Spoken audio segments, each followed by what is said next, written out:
Alors, cette rencontre a une importance particulière puisqu'elle vise essentiellement à mettre en place en fait une nouvelle norme qui permettront de catégoriser en fait les différentes bureaux d'études et de normer en fait ce secteur qui a une importance particulière, d'autant plus qu'il accompagne en fait les grands chantiers qui sont portés par le souverain. Et l'objectif est triple.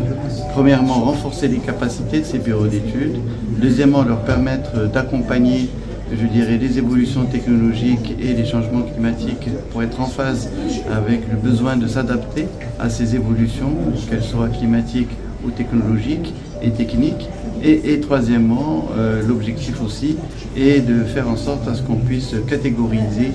ces bureaux d'études pour faciliter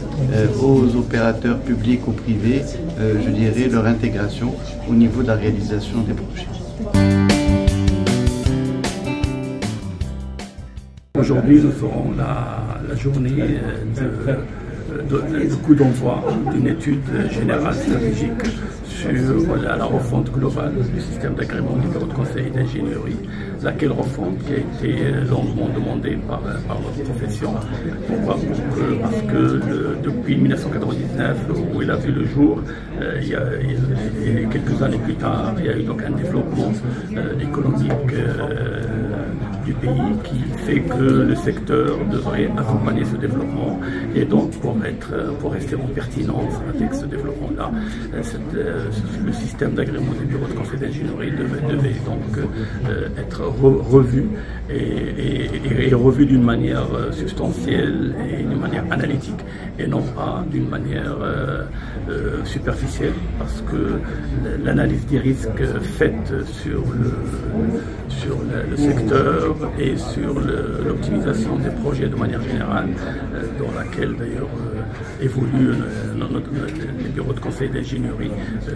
exige donc cette revue. Alors l'étude aujourd'hui sera menée donc par 3 bureaux qui font partie justement de notre fédération, mais cette étude-là sera suivie par un comité de pilotage formé par les représentants de notre fédération, du conseil d'administration de notre fédération, et aussi des représentants du ministère et des différents donneurs d'ordre